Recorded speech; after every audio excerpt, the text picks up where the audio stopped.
Good morning, everyone. My name is Benjamin, and welcome back to our weekly update of the 2020 Senate elections based off of my model. Remember, at the beginning of every month, the first Wednesday of every month, I add in my own personal forecast. I kind of want to talk about some of the reasons why this map looks a bit weird. Say Illinois, which is, it's safe for the Democrats. I'd make the argument that New Jersey is too. Delaware, I can see the arguments. Rhode Island should be safe for the Democrats as well. Same with Oregon. I think Kansas and Mississippi are definitely safe for the Republicans. I actually agree with this rating on Kentucky, and I'll get to why I don't think Kansas and Kentucky are really up for grabs, like some people are going to try and make the argument for. It's not about Chris Kobach in Kansas, and it's not about Mitch McConnell in Kentucky. It's about partisanship being too big of a factor these days. Either popularity matters or it's a hyper-partisan environment. Pick one. If you're going to say that partisanship is all that matters, and I'm not saying partisanship is all that matters, but if you're saying we live in a hyper-partisan manner, you need to start weighing partisanship more heavily. And the truth is, Kansas and Kentucky are just too red, especially considering these Senate elections are happening in a presidential election year. This means that with split ticket voting being at an all-time low and getting lower by the year, national results are going to line up more and more at federal level elections, aka the House, the Senate, and of course the President. Those three are going to start correlating even more than they already do. Now, governorships, that's a totally different story. That is a completely different story. Because the governor's races aren't nationalized. They are very local, meaning a Democrat can win in a very red state. Look at Steve Bullock in Montana, or John Bel Edwards in Louisiana. But that also means that you can have Republican governors in extremely blue states. For example, Phil Scott in Vermont, or Charlie Baker in Massachusetts, or Larry Hogan in Maryland. Governor's races just aren't nationalized. Senate races are. So Kentucky is going to be, people are going to try and make all sorts of arguments that it's competitive, but it really isn't. And it won't be. It would take a massive landslide nationally for the Democrats to have a shot at flipping the Senate seat. And they have a greater chance of flipping the Senate seat in Kentucky blue than the presidential result, because of how unpopular Mitch McConnell is. And I'm not going to argue that McConnell is popular, or that his popularity doesn't matter. He is very unpopular, and that is why you can make the, that's probably why he's going to underperform President Trump in Kentucky.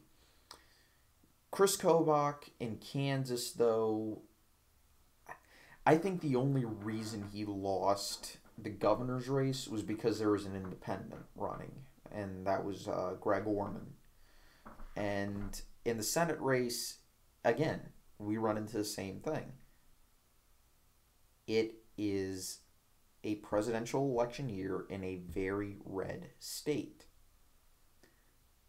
Even if an independent does run, that's not an indication that there's going to be enough people jumping ship to vote for the independent that it would put the race in the toss-up category, or even anything less than likely. Reality is, Kobach can almost start printing out Senator Kobach memorabilia and pamphlets in campaign literature. He really could. It would be disingenuous, but he could do that. Now, if we move on to other states where the races actually are competitive, let's say Arizona, part of that's because Arizona is moving towards the Democrats. Martha McSally is kind of a milquetoast Republican, and she was appointed to that seat, so she's not a true incumbent. I think I've given her the incumbency bonus because she is the incumbent, but she's not a true incumbent. And she lost the other statewide election she ran for, which was for Arizona's other Senate seat. But it's also a presidential election year. She might underperform Donald Trump a slight amount. Okay? And that's probably what's going to happen. Alabama, the only chance Doug Jones has of winning that seat is if first Roy Moore runs again and actually wins the primary. Second, for whatever reason, Donald Trump underperforms in Alabama. Third, he overperforms in Alabama. 4, incumbency still matters as much as it used to, which I'm not sure if it does. That's why I think the model is putting it in the likely category, and that's probably why I'm going to keep it in the likely category until we get more reliable data. Let's go to Virginia. Personally, I think I have this one in the likely category because Mark Warner is more popular than Tim Kaine, and because Virginia is becoming a blue state. It's a blue-tinted swing state, but it's drifting more towards the Democrats with each passing cycle. Yes, there are still very heavily conservative areas. I live within literal spitting distance of quite a few of them.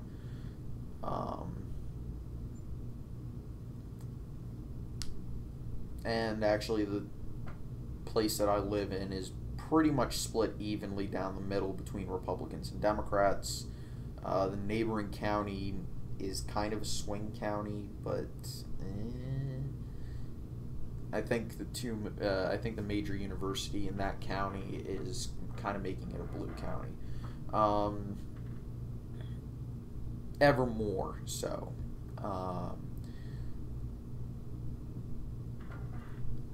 But I think Virginia isn't as blue as people think it is just yet. Northern Virginia almost certainly is. But the rest of the state still could potentially outvote it if turnout is high enough in the rural areas, which there are a ton of. Kind of a joke about Virginia is, from the center of civilization to Hicksville in 20 minutes flat. And that is not an inaccurate statement. You leave D.C. and then 20 minutes later you're going to be in the middle of a farm where you can't even smell exhaust fumes.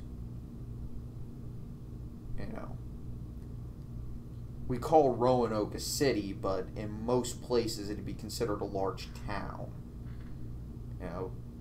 You look at the Norfolk, Virginia Beach area.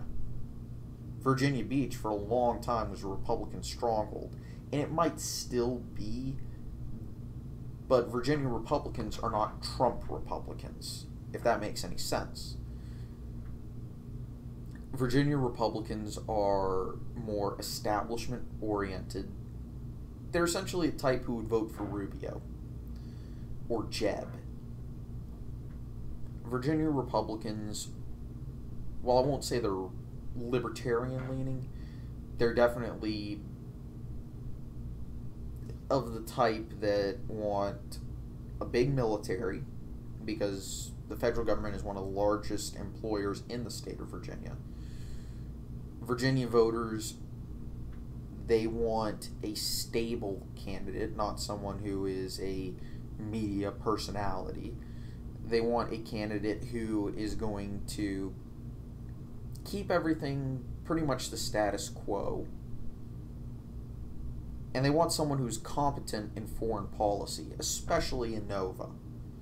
because of large immigrant communities, and also because there's a ton, because basically all the embassies are in Northern Virginia.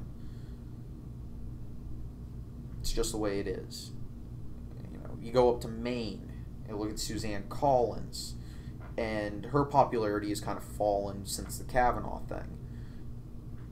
And in addition, Maine is kind of in that really weird place that it's a swing state that doesn't quite understand what it means to be a swing state just yet, if that makes any sense. They're the kind of tilty, wacky swing state that's a little up in the air. And we're not even sure if it's a swing state. You know, we're a swing state, you know, we're sure they're a swing state, but we're not 100% sure. So that's kind of that.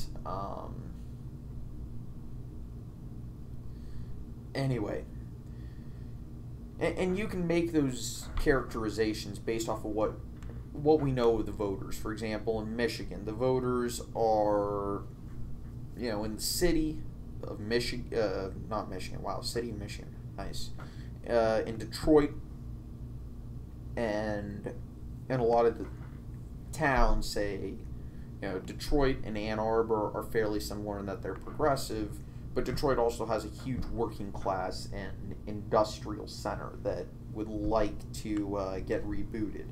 You go to the Upper Peninsula, and it's very rural and mining oriented, because there's, you know, the Iron Range is kind of, while it isn't in the Upper Peninsula, it's kind of in Minnesota. The Upper Peninsula has a lot of natural resources that have to be extracted from the ground. And you go to a lot of the other places in Michigan, and you sit there and you say, okay, well, this is a state that's kind of weird because it has a lot of rural areas, but a lot of these rural areas used to vote very Democratic. Whereas in, say, the Deep South, if you live rural and you're white, you vote Republican. If you live rural and you're black, you vote Democratic. That's just the way it's been, you know. Truthfully, it's been the way it is since the 60s, but not for the reason you think. Instead, if you were rural and white before the 60s, you voted Democratic, and you know, the African American population did too, where they could vote. And that's because, well, African Americans started voting Democratic because of the Great Depression, not because of Nixon, contrary to popular belief. You know, you go to Illinois, the only thing making that state blue in any capacity is Chicago and Cook County, and really just and the suburbs as well.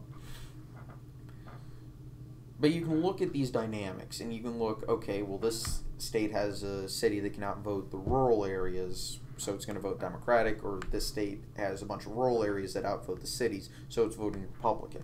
And it's pretty much the way it is, but there are exceptions to the rule. Rural counties that vote Democratic and very urban ones that vote Republican. For example, Spokane in Washington is one of those Republican strongholds that's a city.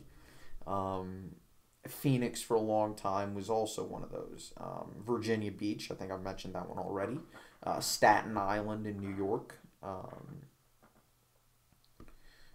you can find these all across the states. So you can find exceptions to the rules. Anyway, it's enough of me kind of rambling on because the map hasn't changed.